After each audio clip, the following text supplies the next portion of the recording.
आपको मैं बताना चाह रहा हूं रशिया और चाइना कितने नजदीक आ गए और ये पूरी दुनिया के लिए एक अलार्मिंग सिग्नल है। पुष्पेश सर के पास आने से पहले आइए जरा यहां पर प्ले ऑन करें। भारत इसको लेकर चिंतित है, अमेरिका इसको लेकर चिंतित है और ये समझिए जरा, अब इसको जरा ध्यान दीजिए। रूस चाइना की दोस्ती से अमेरिका परेशान है, ये बहुत इंपॉर्टेंट एलिमेंट है, इसको जरा ध्यान दीजिएगा क्योंकि रूस चीनी भाई भाई। लेकिन यकीन मानिए मैं आपको थोड़ी देर में दिखा रहा हूं कि कैसे चीन ने रूस की भी पीठ पे छुरा मारा है, वो भी मैं आपको दिखाऊंगा। लेकिन यहां पर देखें, कोरोना पर आरोप झेल रहे चीन को बाइडेन अलग थलग करना चाह रहे हैं, हम सब जानते हैं। नेक्स्ट चेंज करें यहां पर बड़ा तेजी से, क्विकली। पुतिन की चीन से नजदीक है और अमेरिका की कोशिशों के लिए झटका है। पुतिन चीन से नजदीक है, क्यों? चेंज करें यहां पर बड़ा तेजी से, इसके एविडेंसेस दिखाते हैं। पुतिन ने कुछ दिन पहले अमेरिकी चैनल पर इंटरव्यू में चीन की जमकर भर भर कर तारीफ की है। नेक्स्ट चेंज करें इसको यहां पर। चीन ने अमेरिका की तरह हमें दुश्मन करार नहीं दिया। आई कोट, पुतिन ने क्या कहा कि चीन ने अमेरिका की तरह हमें दुश्मन करार नहीं दिया। यह उनका स्टेटमेंट सिर्फ इस मुलाकात से 2 या 3 दिन पहले आया है। नेक्स्ट चेंज करें इसको यहां पर बड़ा तेजी से। खरी क्षमता के आधार पर चीन ने अमेरिकी अर्थव्यवस्था को पीछे छोड़ दिया है। पुतिन चाइना के बिजनेस माइंडसेट की तारीफ कर रहे हैं। नेक्स्ट चेंज करें बड़ा तेजी से। 2021 की शुरुआत में जो बाइडेन ने पुतिन को हत्यारा बोला था, फरवरी में, आपको याद होगा। जो बाइडेन का वो स्टेटमेंट बहुत ज्यादा, लेकिन मैं आपको बताना चाहूंगा जो बाइडेन जब वाइस प्रेसिडेंट थे तब भी यह चर्चा उनके लिए मशहूर थी कि वो थोड़ा सा ज्यादा बोल जाते हैं, तो उन्होंने हत्यारा बोल दिया पुतिन को। शायद ये उनका पहला लेसन था। नेक्स्ट, जो बाइडेन के बयान के बाद रूस ने अमेरिका से अपने राजदूत को वापस बुला लिया। लेकिन hold it, hold your thought, रूस ने अमेरिका से अपने राजदूत को वापस बुलाया और उसी समय, चेंज करें, उसी समय रूसी विदेश मंत्री सरगेई लेवरोव ने चीनी विदेश मंत्री वेंग यी से मुलाकात की। यह बड़ा इंटरेस्टिंग है, मैं चाहूंगा इनके नाम करेक्ट करें प्लीज। सरगेई लेवरोव ने वेंग यी से मुलाकात की, चीनी विदेश मंत्री से। नेक्स्ट चेंज करें इसको यहां पर बड़ा तेजी से।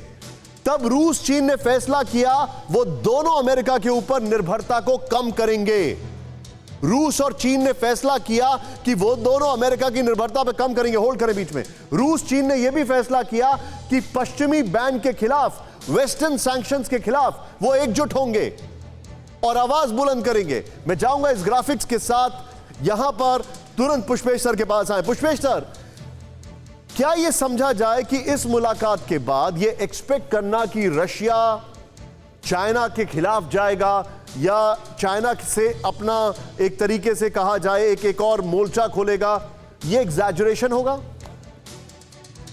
निश्चित रूप से मैं बड़ी सीमा तक अनिल त्रिगुनाथ जी की बात से सहमत हूं कि ये मीटिंग, ये शिखर वार्ता न केवल भारत के लिए मगर सारी दुनिया के लिए महत्वपूर्ण थी। मगर 2 चीज़ों में मेरा बुनियादी मतभेद है बहुमत के साथ जो विश्लेषण हो रहा है इस स्थिति का। मुझे लगता है कि आज भी अमेरिका और चीन एक दूसरे के प्रतिस्पर्धी हैं। राजदूतों के आदान प्रदान से स्थिति सामान्य नहीं हुई है और जो गतिरोध उनके आपसी संबंधों में है, जो मुठभेड़ की संभावनाएं हैं, वो बरकरार और बनी रहे। दूसरी बात जो मैं रेखांकित करना चाहता हूं, मुझे लगता है कि रूस के लिए आज भी चीन कहीं अधिक महत्वपूर्ण है अमेरिका की बनस्पत। अमेरिका के साथ संबंध कब ठीक होंगे, कब सामान्य होंगे, कब उभय पक्षीय लाभप्रद होंगे, कहना बड़ा कठिन है। मगर चीन के साथ उसके संबंधों का जो बुनियाद है वो बड़ी पुख्ता है। जो साइबेरिया का तेल गैस भंडार है उसका सबसे बड़ा ग्राहक चीन है और यदि चीन अपने क्रांतिकीय शताब्दी वर्ष में दुनिया में नंबर 1 बनना चाहता है तो रूस नंबर 2 बनने को तो राजी नहीं होगा। मगर जब तक अमेरिका और उसके संबंध हैं, रूस की अपेक्षा पुतिन की ये नहीं हो सकती कि अमेरिका उसे नंबर 2 बनने देगा। तो कहीं ना कहीं पुतिन के मन में भी आज ये कामना है कि पुतिन का रूस आज भले ही अस्ताचलगामी न हो पहले की तरह, मगर कमजोर है। वो चीन का मुकाबला करने की स्थिति में न अर्थव्यवस्था में है न अन्यत्र। तो उनके हित में ये है कि चीन और रूस मिलकर जो तथाकथित अतीत का साम्यवादी खेमा था, आज वो भली साम्यवादी खेमा न हो, आपसी मतभेदों को बुलाकर सबसे पहले जो प्राथमिक उनका शत्रु है, जिसे प्रिंसिपल कॉन्ट्रडिक्शन माओ कहते थे, अमेरिका को पतनोन्मुख बनाए। उसके बाद वो आपस में तय करेंगे कि उनके रिश्ते क्या है। और जहां तक भारत का प्रश्न है, मुझे लगता है भारत की तुलना में आज रूस के लिए चीन कहीं अधिक महत्वपूर्ण है, ग्राहक या शस्त्रों की सौदागरी के कारण नहीं, अंतर्राष्ट्रीय शक्ति संतुलन के कारण। भारत दुनिया का दूसरी सबसे बड़ी आबादी वाला देश है, मगर उसकी अर्थव्यवस्था हो, उसकी आत्मनिर्भरता हो या सुरक्षा परिषद में वीटो का अभाव हो, उसकी हस्ती का कोई मुकाबला चीन के साथ नहीं। आप जो मुझे बता लगता रहे है कि कांति वाजपेयी ने हाल में जो पुस्तक लिखी है, जी। जो पिछले हफ्ते ही प्रकाशित हुई है, उसमें ये बात बिल्कुल साफ कही गई है कि भारतीय स्वयं स्वीकार करते हैं कि आर्थिक क्षमता, सैनिक क्षमता में चीन का उनका कोई मुकाबला नहीं। जी। ये मूल्यांकन रूस भी करता है और अमेरिका भी। Point taken. श्याम सर, एक तरफ रशिया और चाइना की नजदीकियां, दूसरी तरफ चाइना के खिलाफ अमेरिका, लेकिन तीसरी तरफ चाइना की वैक्सीन डिप्लोमेसी, जिसका आपने जिक्र किया है अपने ट्वीट में, अमंग द फ्रेंडली कंट्रीज। ये पूरा सब कैसे पैन आउट आप होते हुए देखते हैं इस कोरोना क्राइसिस में? आप देखिए कि अमेरिका ने तो बोला चाइना से कि और ये WHO से कि आप इसको इन्वेस्टिगेशन करिए और ये बताइए कि ये वायरस कहाँ से ओरिजिन हुई। लेकिन रशिया ने या पुतिन ने अभी तक एक भी शब्द नहीं बोला है उसके बारे में।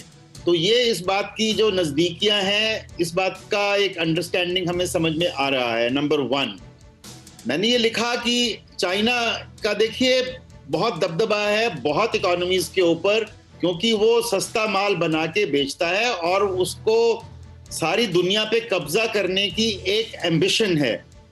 और आपने जो कोरोना का जिक्र किया है, उनके हाथ में अब 2 वैक्सीन आ गई हैं जो कि WHO ने अप्रूव करी हैं।